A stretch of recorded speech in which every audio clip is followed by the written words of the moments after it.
Hey all, Steve from GuitarNiche here. This lovely Seagull Artist Studio has a little bit of a problem. Might not be self-evident until we look at the action. I would say that that's a little sky high. That truss rod is whacked. I know it works, but it is so far out of adjustment. That's part of the problem as well. We're going to measure that, and we're going to fix it. And we're going to get a look at the first string if we can. That is 0.125 inches into the next step there. Good 4 millimeters anyway. Okay, sixth string is it's a little higher than the other side, apparently. Let's use the millimeter part of that, and that is just about pushing 5 millimeters, which is insane.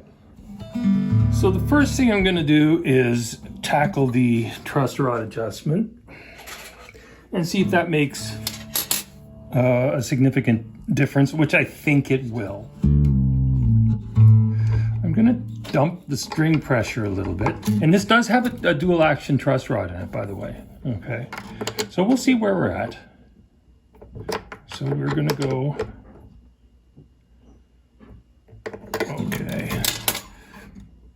And that was a good couple cranks, okay. Now I'm just going to introduce some pressure. It made a big difference right off the bat. Of course it would, because it was like insane to start with. I'm going to creep my way into getting this thing back in balance. What that means is I'm starting with the obvious truss rod, getting that to a place where it should be. Once the neck has the right amount of relief, or is in the ballpark at least, then I can assess everything else. Now that is assuming that the nut is cut properly, which I know it is because I've done it. It's all good. That tightened up to the point where it's quite positive. And that's great. Okay, good. What I'm shooting for is a nice, almost flat neck. And from there, I can assess what's going on here. And then, you know, we're as I said, we're trying to rein in the balance. Knowing what the relief is as a near absolute will help me to address what's going on at the bridge or the saddle with more confidence and a better idea of, you know, where we're going to wind up. Doing these kind of operations, I like to work within about a semitone down. What that does is keep the strings from failing prematurely, and it keeps the pressure, the load, the compression on the instrument away from the red zone, you might say. Our action at the 12th fret has come down significantly, about 1/3, maybe 2/5. I'm not going to measure it just yet because for the sake of time and stuff like that, it's still way too high. But being that we know our truss rod is in reasonably good compression, keeping the neck relatively straight, it's time to look at what's going on with the saddle. Way too high. Okay.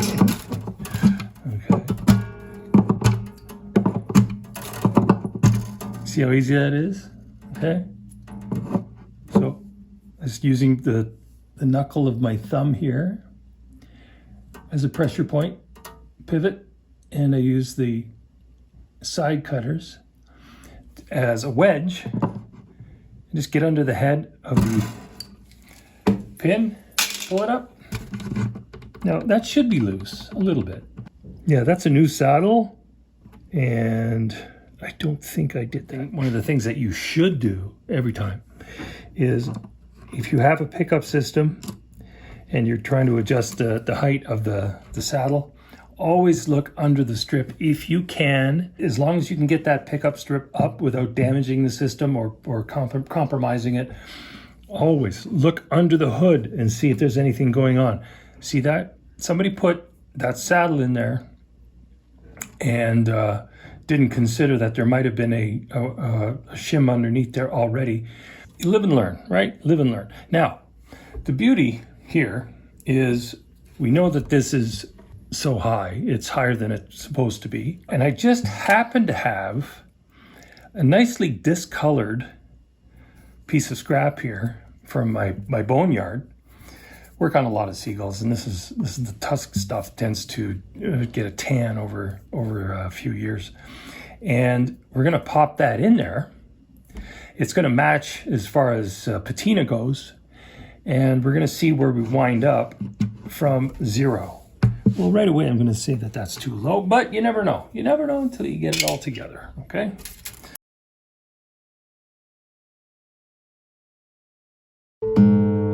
Okay, we're going to be down about a semitone again. Why? Again, I'm keeping the compression on the instrument slightly reduced. So what that does is a number of things. Well, one is these strings that are on here will resist failure. The compression and the tension on the instrument is close to where it's going to live. So I have a little fudge factor.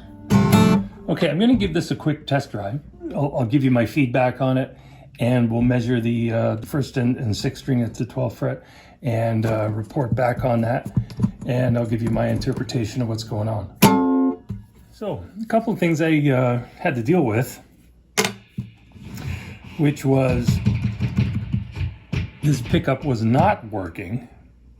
Luckily, that turned out to be just a dead battery, so that's A-okay. The other thing I got to deal with is compensating for some of the slop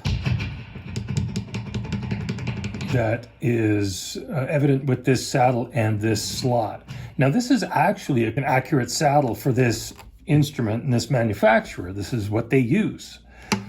But the slot measures 0.141. The saddle measures 0.121. So we have a difference of about 20 thou. And so it is, yeah, it's pretty sloppy in there. And what tends to happen is you go to change the strings, these things fall out. They wind up in Never Never Land, and it becomes a problem. So what I'm going to do is help that along a little bit with a simple trick, which is a little bit of Scotch tape. I'm going to shim the back edge here. Okay, so I'm just going to take that tape and apply one layer. The tape is roughly 4 thou. So I'm going to start with 4 layers and see how that works out.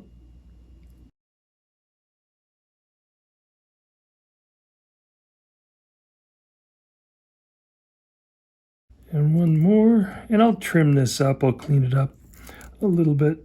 There we go. Okay, so that's 5 layers. There we go. See that? Yeah, that's great. So we don't want it like super tight because the saddle won't apply the right amount of pressure to the pickup. It could bind and not seat properly, and we want to avoid that. Okay. So there you go. Before I pop that in, okay, I'm going to go one step further. Keep in mind, I'm thinking ahead here. These are the old strings. These are essentially sacrificial strings. So I'm nearing the end of the road here. And what I'm going to do is I'm also going to put this shim underneath there, just as insurance. Because what I did during the initial setup here, dealing with the saddle, was I wound up taking off a couple, maybe 3 thou off the treble side, because it was too, the difference, there was basically no difference between the first and sixth string in terms of height. So I wanted to give the treble side, get it a little tighter to the fretboard. Bass side needs a little bit more room to move, etc. But moreover, the idea of this shim is insurance, because I can take it out if I need to. It's 20 thou, so I know what it is, height-wise. And I'll pop that in there. See, that's nice and tight. and we'll string it up to pitch, and we'll see what we wind up with. I got the strings on. They're at pitch. Pickup is working great.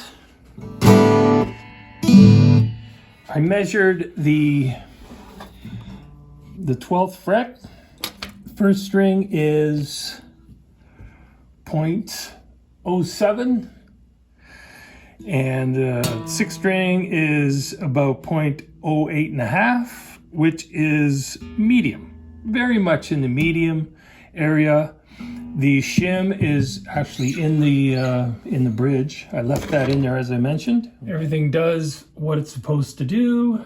Cosmetically, the bridge system looks just peachy. It's at A440, so all things considered, it balanced out very, very, very well. The relief is 0.006 inches, which is, you know, pretty close to straight. Always shoot for a straight neck. And it seems to be a pretty happy instrument. The last step will be putting the new set of strings on, but I'm very, very confident that we have solved the underlying problems. Everything is doing what it should. I did a quick test play on it, and it plays fine. It should be great for anybody who wants to play a little bit light to a little bit heavier. But anything beyond that, like super light, you need an adjustment. Super heavy, gorilla style, you're gonna have to have that adjusted too. Okay, but it's in the sweet spot. Definitely in the sweet spot. So, you know, problem solved, and we're good to go.